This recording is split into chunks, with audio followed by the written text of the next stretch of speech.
trouble before, but they wanted me to log on with my U of L Teams program, and it didn't want to do that after I logged in. So I'm sorry for the delay. No worries. We kind of held out just a little bit anyway to make sure everybody could get in. And we're trying to get the minutes up for April so we can approve them. Okay. So, yeah. Thank you, Greg. Yes, we can see them. Thank you.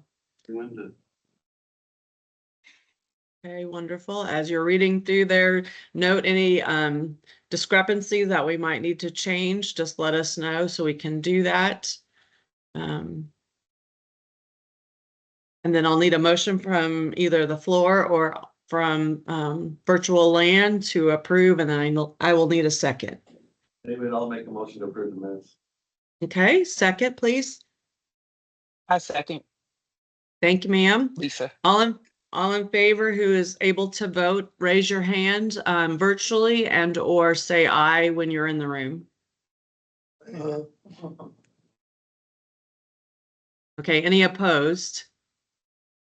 Hearing none, we will move on. And if you can put up May's minutes as well.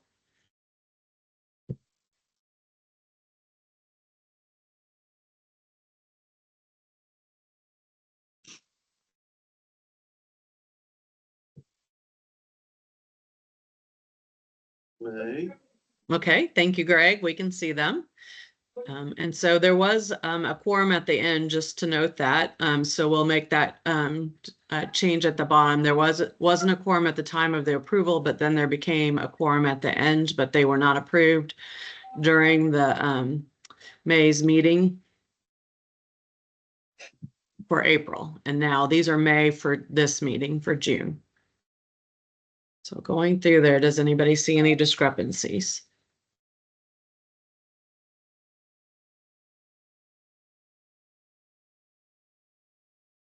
Yeah, I have a friendly amendment. Sure. Yeah, the friendly amendment is to the section where it talks about the education committee. It said members were not present. Okay. I'm on that committee. Okay. So, but I didn't speak on behalf of the committee. No worries. No Okay. worries. I think we're really All right. needing, Dr. Miller, somebody to lead that as the chair.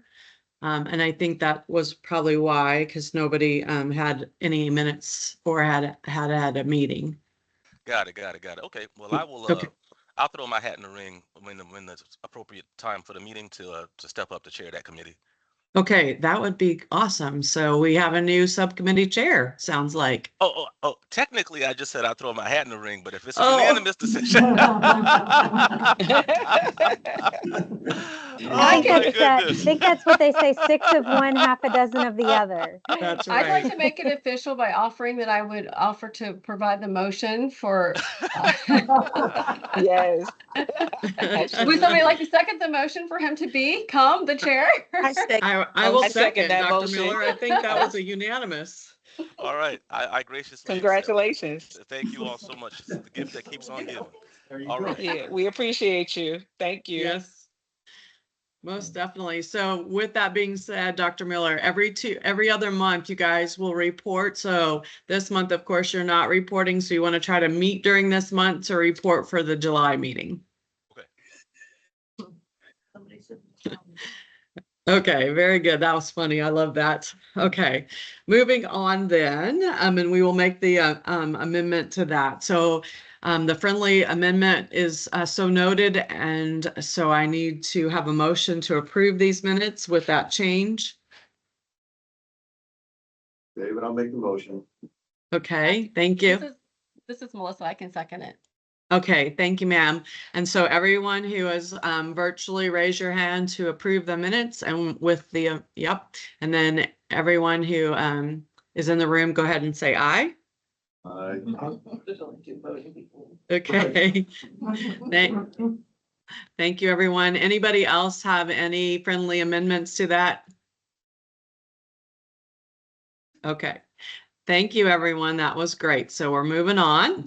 On our agenda today, we have Miss Anita Whitworth. She's already introduced herself from NAMI, and as Greg or herself is sharing her screen to put up her presentation, we'll go ahead and get started. We appreciate her being here today to speak to us.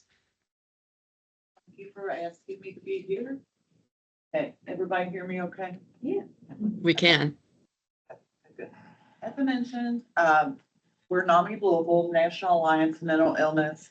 And we do a lot in the community, assisting people. But here's our introduction. So we're the local affiliate. There's about, I forget how many affiliates across the United States. And so we've been here about 44 years, 45 years. NAMI started in 1979 at somebody's kitchen table, a group of mothers concerned about mental health and mental wellness got together and formed NAMI. So we provide education, support, and advocacy throughout the community. So a little bit about our programs. Not everybody is aware of what we do, but we have education classes, and typically these classes will last 6 or 8 weeks. And where family members can come, anybody can sign up for them and get tips and information about how to assist their family member. Family to family is just that, family and friends coming together to learn strategies and coping skills for their family member or friend. Basics is more for the parents and caregivers of younger children and youth. And I believe that's going to be starting sometime in the fall. And then we have provider as well, that's not on here. But they're going to start that one in the next couple of weeks, but that's for healthcare professionals. Homefront, we're not running right now. We're trying to find some facilitators who are trained to be able to do that and offer that class. And a lady at the VA is just chomping at the bit for us to get that going. So there's a lot of interest in the Homefront. I've taken the family to family myself. It is the information that someone can get is just amazing. It's just phenomenal. So I would recommend that for anybody. Our support groups, family support group meets twice a month. One virtually and one over at the 7 counties building on Champions Trace. And that's where family members can come together and share their experiences and get, maybe information from each other to share the wealth so they can come together and talk. The connection support group is for the individuals themselves. So it's a peer-to-peer group gathering where people can talk about their journey and what they've gone through and what their next steps are. We facilitate one at the Brook every week. And I've gone to it a few times, and I can tell you I have a heartwarming story, but I won't tell you. I won't take up the time right now. But we've got the training to be a facilitator is going on right now. We've got 15 people signed up, myself included, and then the volunteers will be able to go out into the community and offer it to other organizations. So it's a really good place.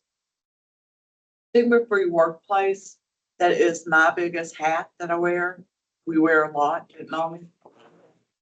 But I kind of go out to organizations like this, talk about NAMI, and I have a whole list of topics that people can choose from for me to come out and talk about. A lot of employers want me to come out, or somebody from our team to come out and just remind their employees it's okay to talk about, we eliminate stigma. It's okay to talk about if you're going through a mental health crisis or concern.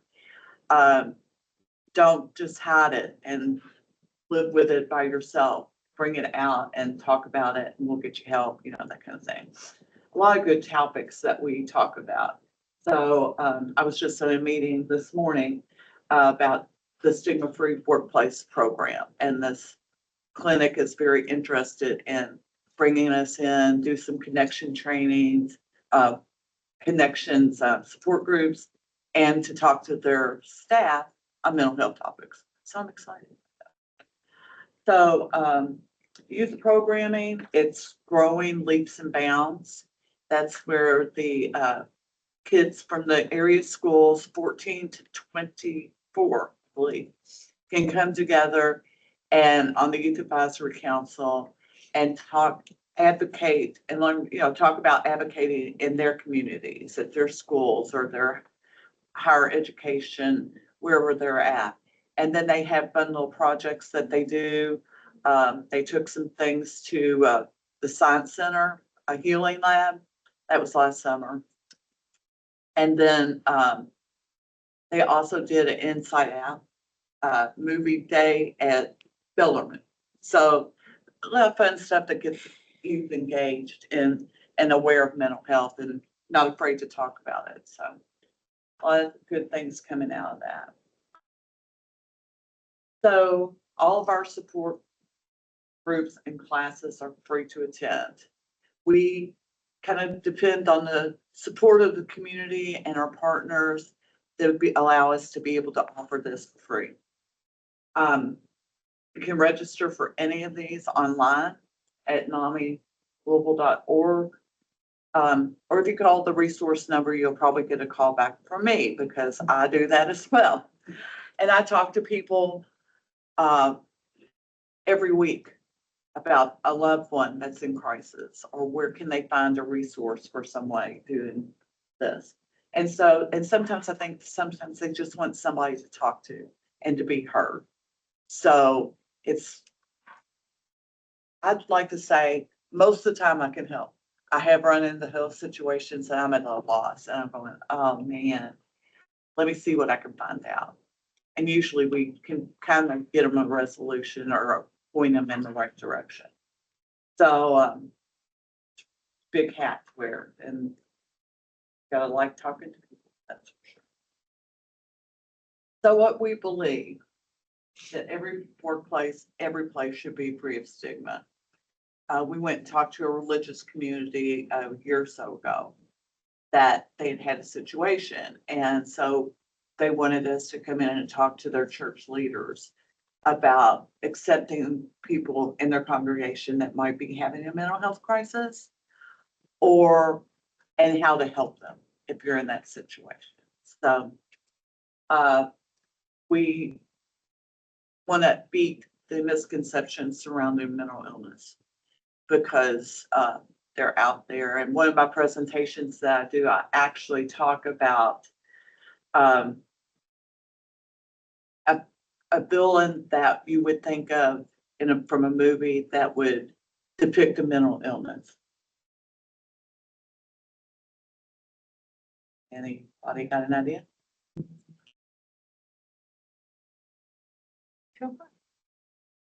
Is it one in particular? Or?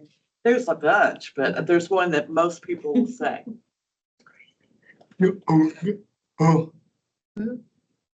Yes, joke. Oh, the Joker? Yep, that's it. That's what 90% of the people would say, the Joker, and so we try to eliminate that stigma surrounding that because, we say that people with mental illness are more likely to be the victim of a crime than to commit a crime. So we just try to keep steering people. We talk a lot about suicide prevention training and the words that we use surrounding mental illness and suicide and that kind of thing. I've caught myself and I was in a meeting yesterday and this lady was like, I knew something was wrong with her, but I didn't want to say, oh, she's crazy or anything like that. But, there was definitely something off and, but she was real sweet. So we know that that's part of it.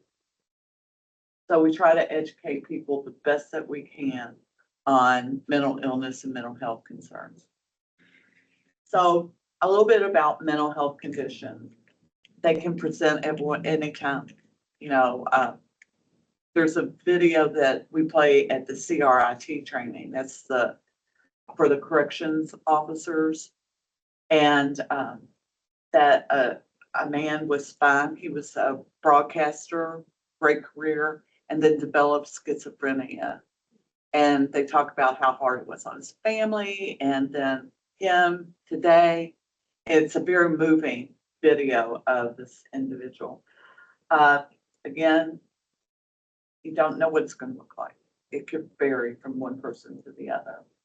Most are treatable, but I've talked to several people that it's a fine line of getting those medications balanced. And what may work for a while will stop working. They have to switch or switch the dosage. It's very hard. So what concerns me is it's growing in our youth population. And we can go on and on about why it's growing, but I would give everybody a good guess. Social media. Social media, absolutely. Yep. So that's the big one that we try to steer. And Trinity High School wants to come out and talk about social media with parents. I mean, it's a big,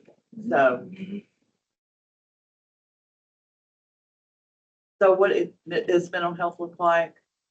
Coping with stress, being able to work productively, make a contribution. So all these are what good mental health looks like.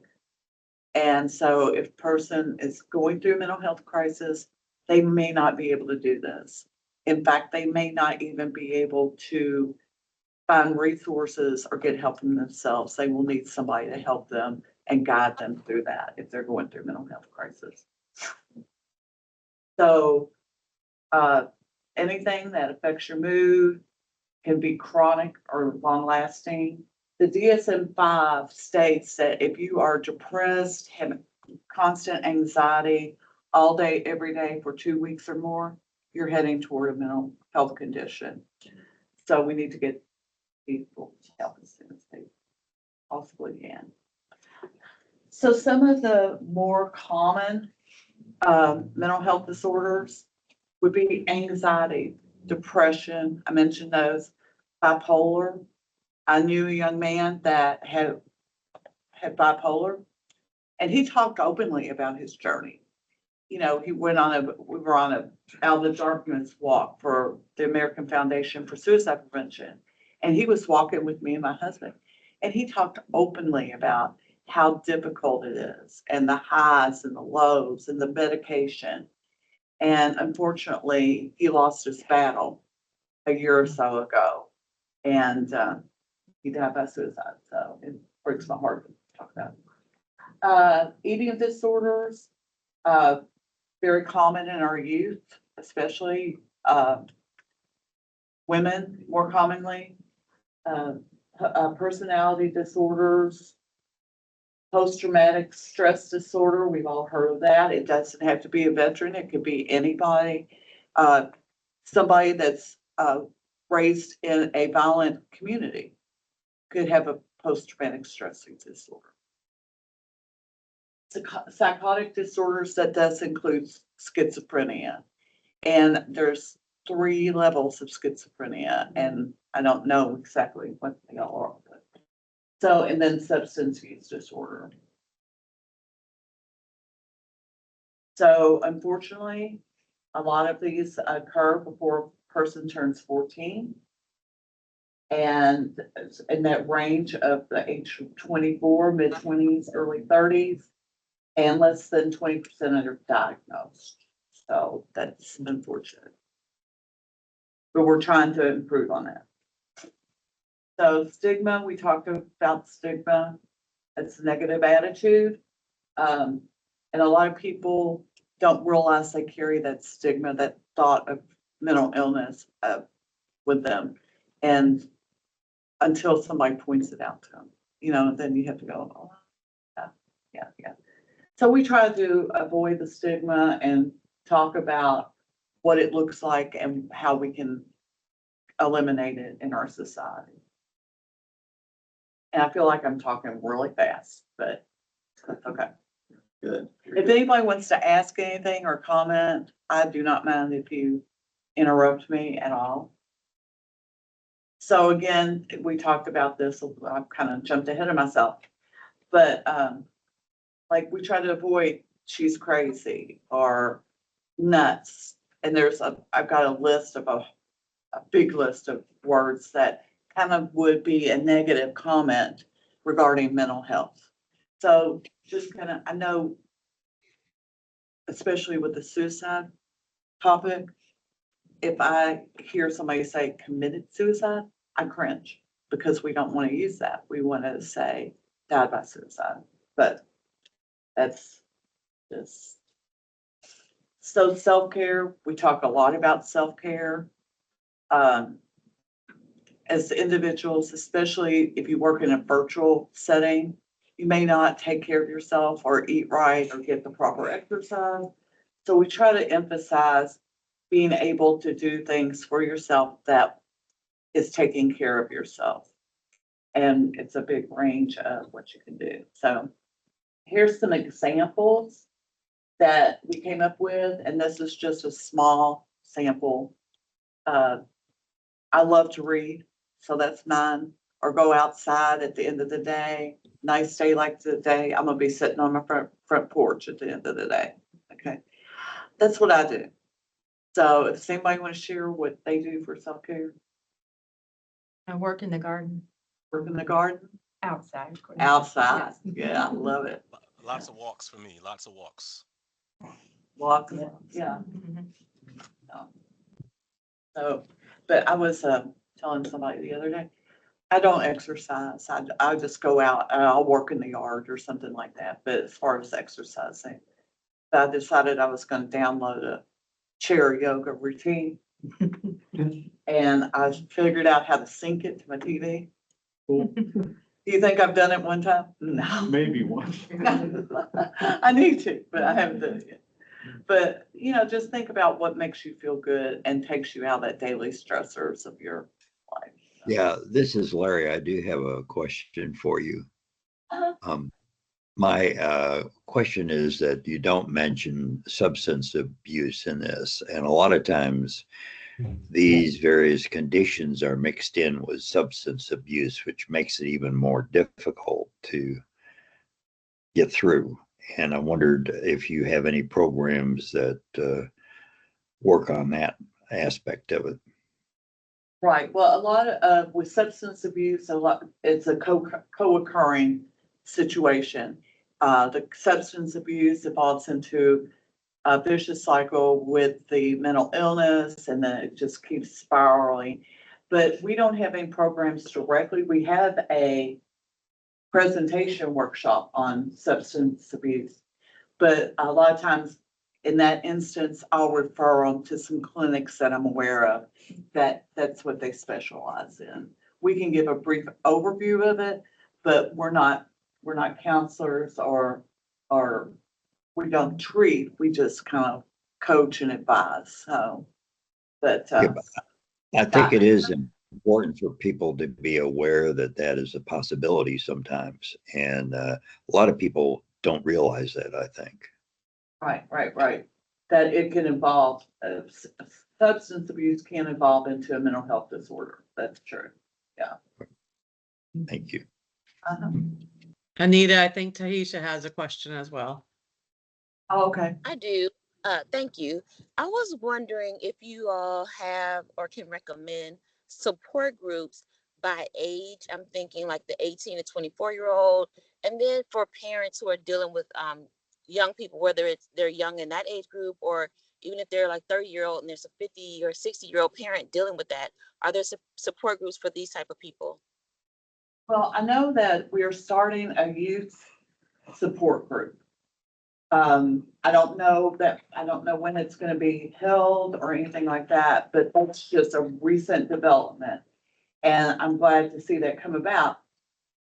But as far as the support groups being certain demographics as age group, it's not designed that way. So it's just people who are needing that support that can come to the support group and the individuals. But typically, I think most of the time the individuals are at like a 20 to 50 age range. But I wouldn't swear to that. I can get more information on that because somebody else is over that little area. So.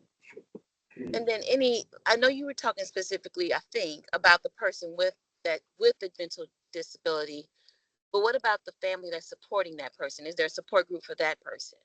Or there's just one group? It's just one group that through us. Now, I know there's some other areas, some other resources, like when,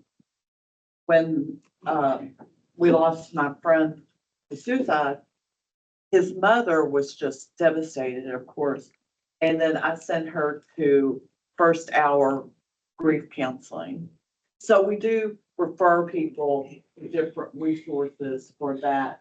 There's more intense, therapy or support, yeah. But that Thank you. answer, Yes, that- thank you.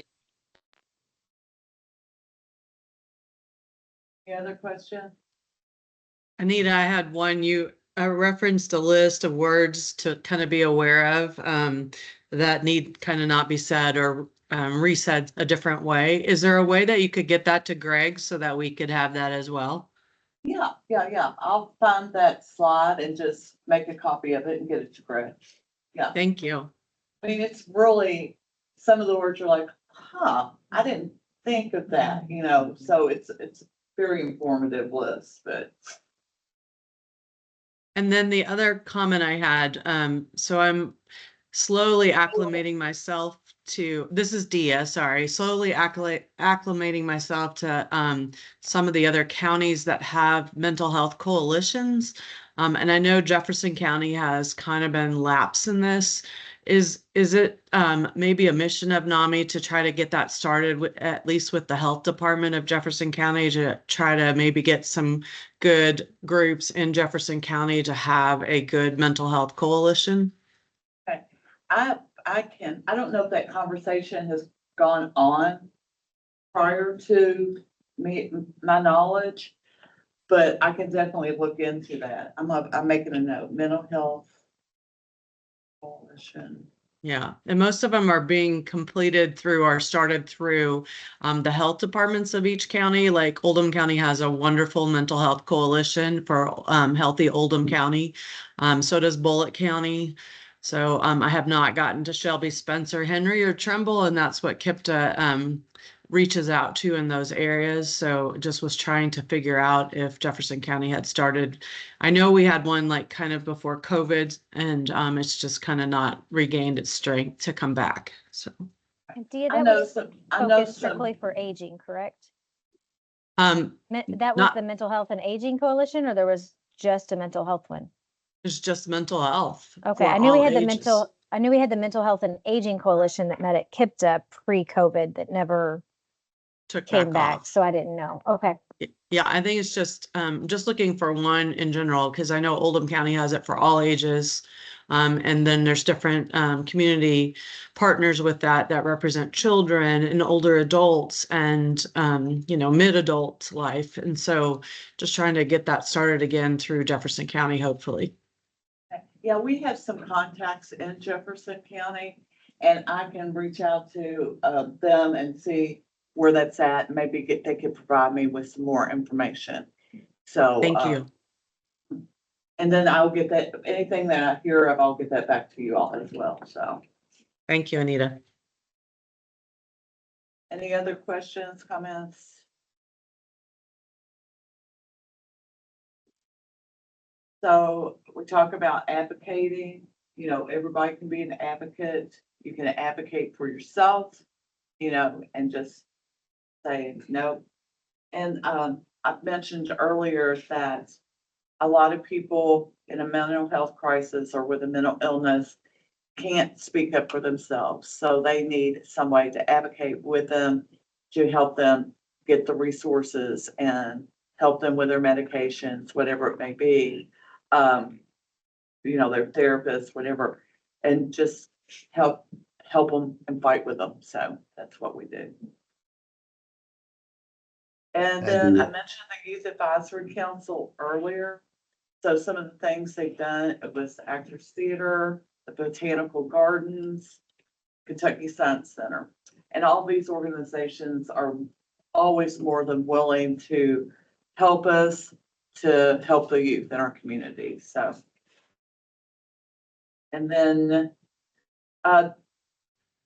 this got started last year for the mental health ambassadors. We're trying to take this concept to some area schools and to like colleges locally, and just have people, students trained in mental health conversations that they can be a peer-to-peer support person on that campus. So I know they're doing this at U of L, and so they're trying to get it started, and which is under the shield of another individual in our organization. So Anita, sorry, Larry Sloan had another question for you. Yeah, years ago, and I'm talking like maybe 50 years ago, I read a statistics that 1 in 10 people are affected by mental illness. Do you know what the current statistics are for that? 1 in 5. 1 in 5. It's still- Wow. Yeah. Yeah. So 20% of the population. Yeah. Thank you. Yeah. Again, that's in some statistics are in another presentation. That's how I knew it right off the top of my head, because I've talked about it so many times. But yeah, it's scary. Yeah, I mean, not scary, but it's concerning, and we need to support. But there's still a big stigma on it, and it still carries some hesitancy on the part of people who know somebody or have somebody in their family who has mental illness about, trying to get help for that person. Plus Correct. years of being stifled. I mean, it was, I remember, coming up through corporates, it was not if you ever wanted to do anything but Yeah. And that's unfortunate. It's the And I'm stigma thinking still part of the exists. stigma problem was actually the environment. And like I wasn't diagnosed until I was in my 50s. Mhm.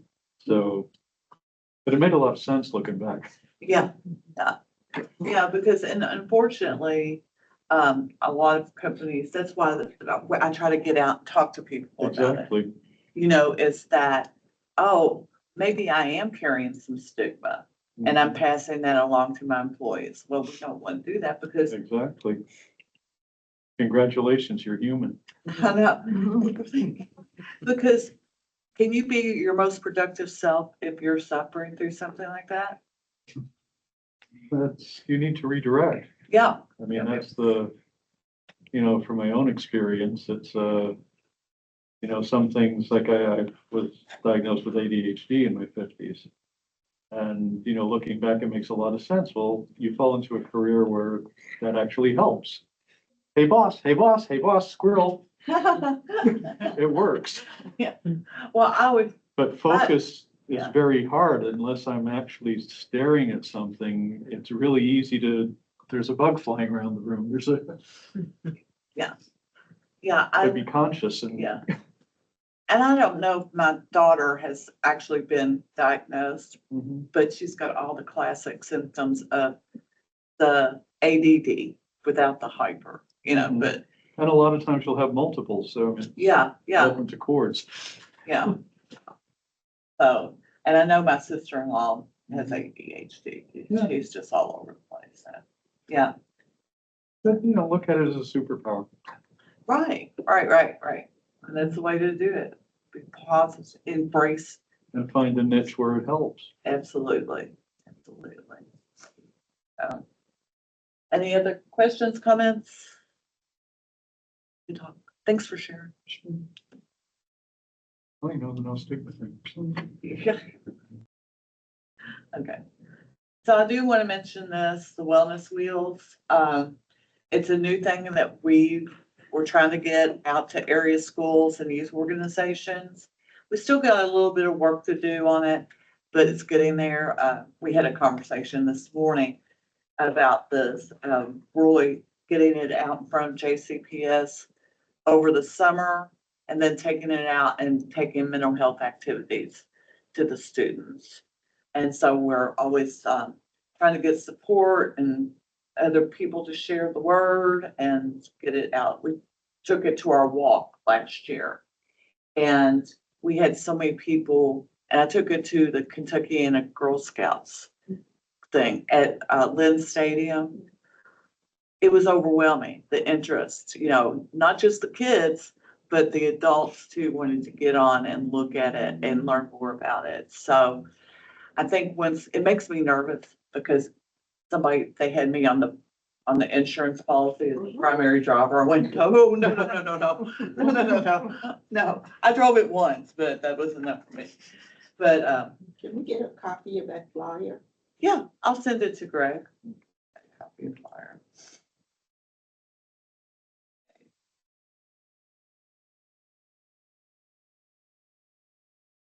So this is Hetty.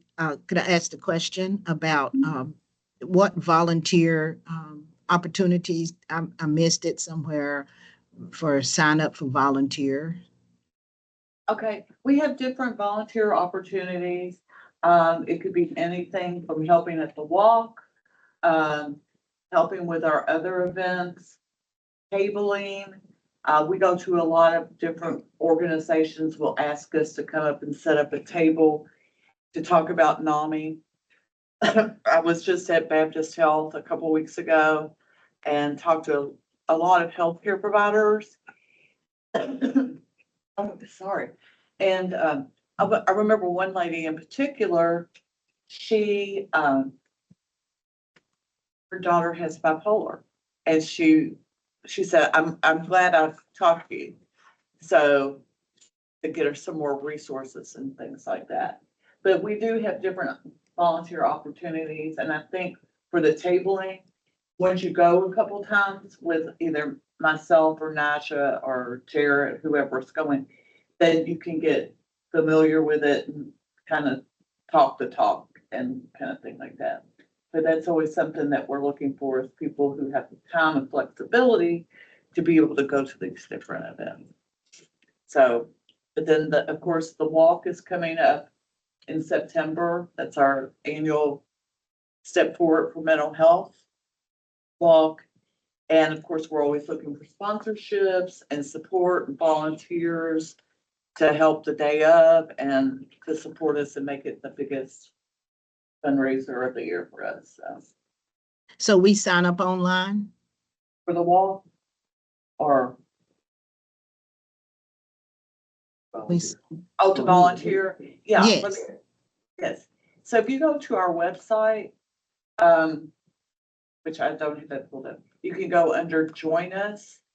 And then there's a tab down, and the second one down is volunteer. That's okay. Yes, I'm on there. I just wondered if that's where we would sign up or Yes, have ma'am. someone. Okay, thank you so much. Yes. And then if you go to events, you'll see our Step Forward walk. And there's the team packet. I didn't know that was up there. Oh, so we're asking people, organizations to form teams to come out and walk to support mental health. So there's all kinds of good information right there. So on the website. I share. I'm sharing. Still there. Yeah. There you go. And I can close it out. And Anita. Struggling on the struggle bus right now.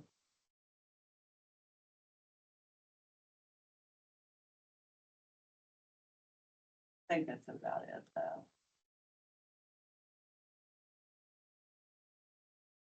Okay, Anita, is your presentation over? We are just seeing only the room. Sorry. There you go.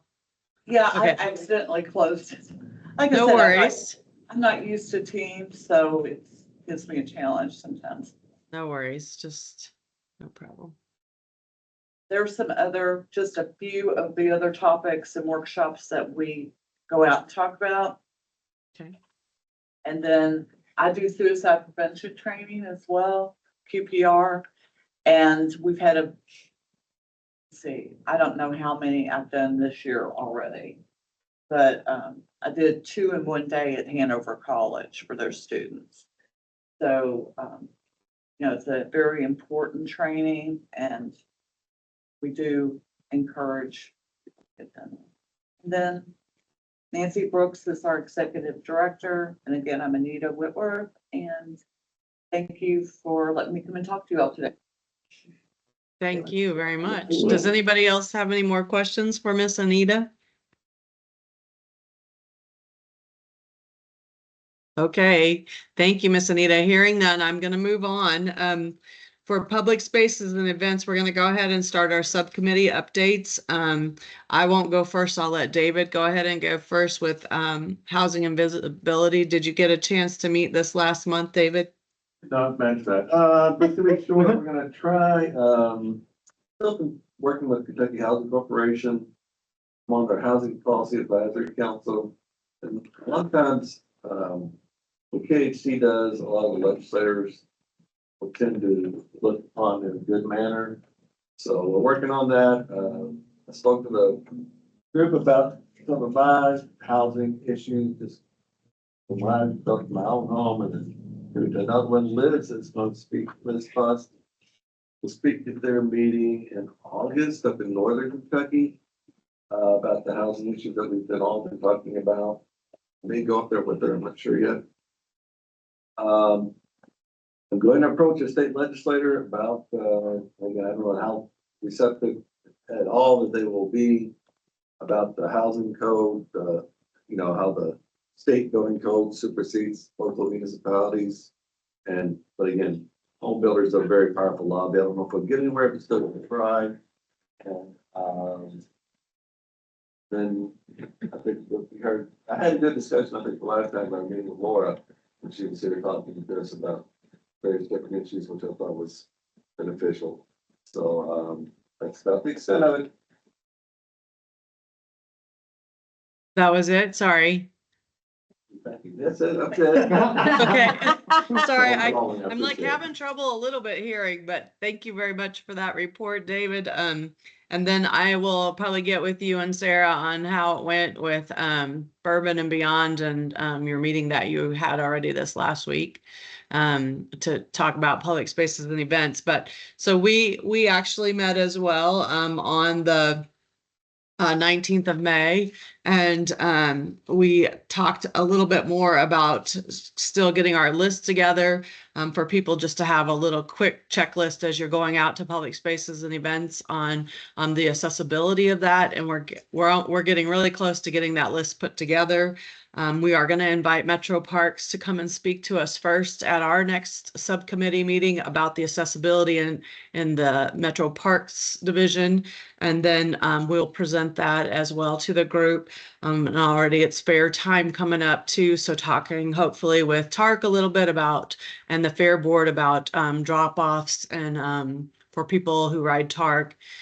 Just there's lots of little things going on with public spaces and events. And so we have little sides in there as well. And we'll keep moving forward on that. And to talk to Dr. Miller too, we kind of with each group have like a little bit of a goal to try to reach by the end of the year or by the end of this fiscal year next year in July.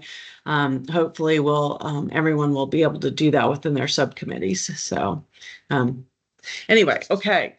Moving on from that, I think that was pretty much, I did go to the age-friendly Louisville work group and outdoor enhancements, and that was pretty good as well in our group. And we will again meet next time on July 21st, and I've already sent out that invitation for public spaces and events. David, do you have a next meeting date for your group in July?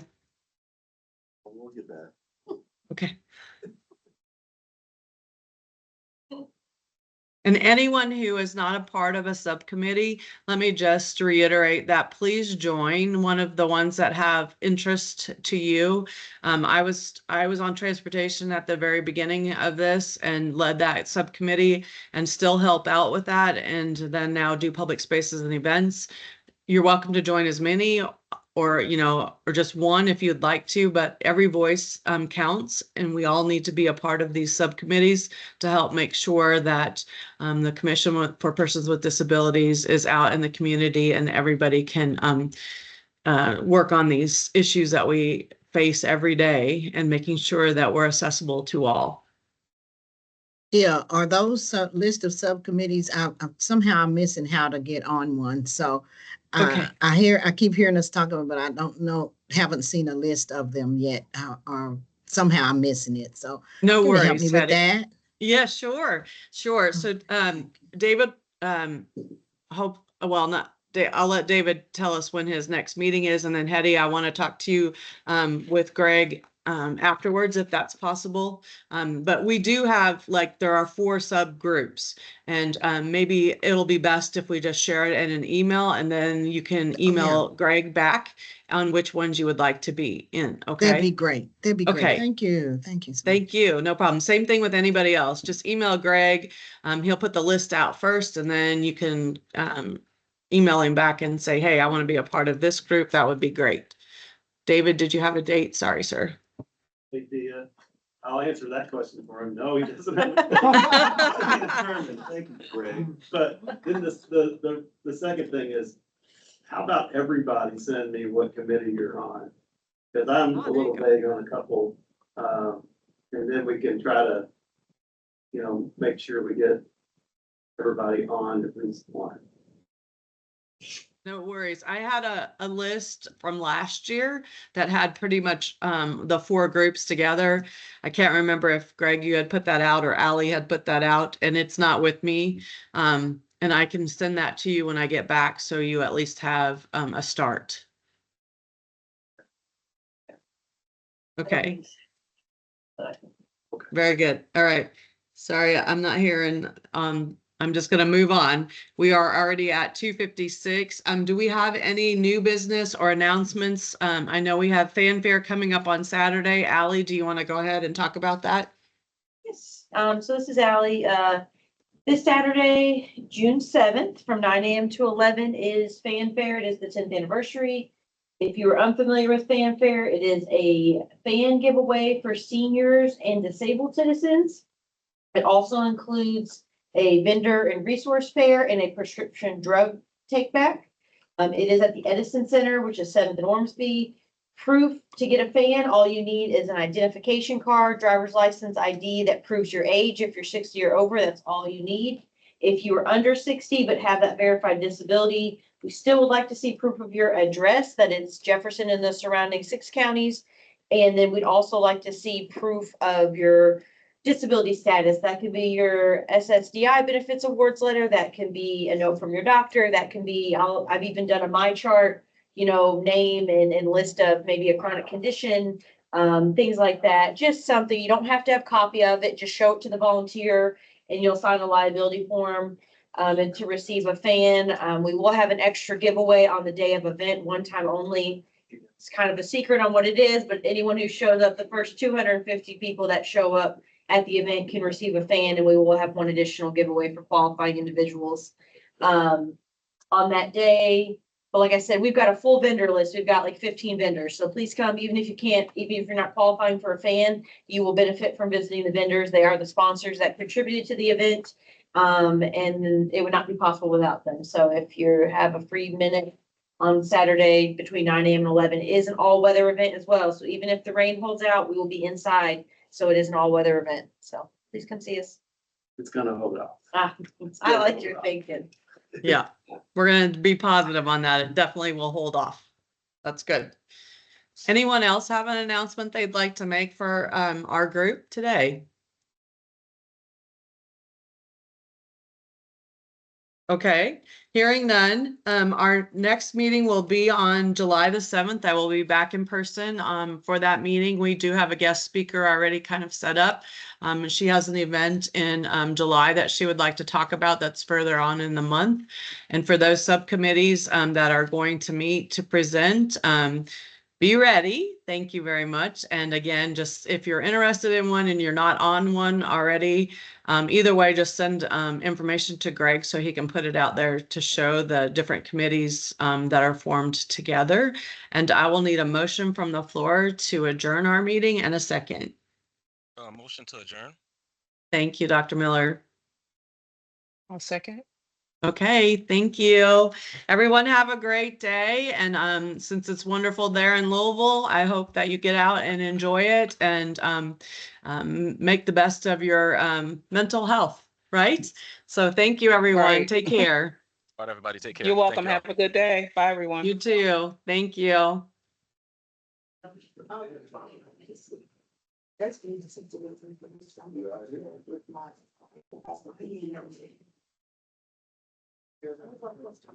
Wait. I'm worried about that. Oh, gosh. Wait a minute.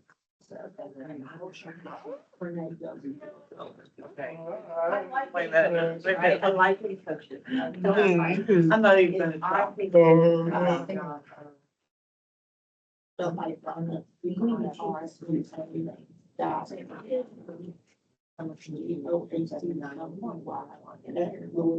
worried about that wasp. I haven't seen him in a minute. Yeah, no, cruising it.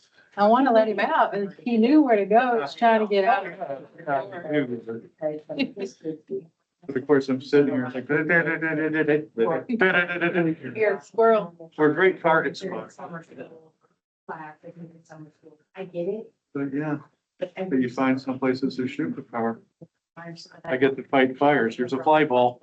It's out of the way for me, like. I think he said he was on his way to school. He said, me, I go, for Started off as a grants administrator there. Student employee, worked my way up transportation section. Enjoy your time. Then managed the parking operation for the medical center for 5 years, came down to Atlanta, Georgia. Was hired by Clark from privately operated public mass transit systems around the country. I started with the second route in Georgia and grew it to 4,000 paratransit, van pool, carpool, recirculating shuttle routes around the Southeast. Spent a couple of years in the National Board of Directors Trade Association. Then I was basically semi-unemployed / a insurance salesman for a little bit, which I didn't do very well at because I hate to. I take it very strongly that I have fiduciary responsibility to not sell something that doesn't make sense for you and your financial situation. Yeah, I'm not going to do it. makes it hard. Yeah. And so I got picked up by Metro because they needed apparently somebody I look at it like I'm going around with a toothbrush and a bottle of WD-40, you know, anything that sticks or squeaks in terms of this regulation, that regulation, this organization, that organization. How can you just get her done? Yeah. So, yeah, I'm having a blast. But yeah, there's a lot of Chrysler particularly. I mean, for many years, they were very, very uptight about any perceived deviation, defects. We finally bought ourselves out and went private. Now the whole operation that I was with is being run as enterprise rideshare. But I remember I had a boss who was gay. You know, for years he was sheltered by his boss because he didn't been disclosing he'd been fired. And so he showed up with an earring and there were some comments. So we all went out to Ron Jones and 60 of the managers, we all came back with an earring. You could find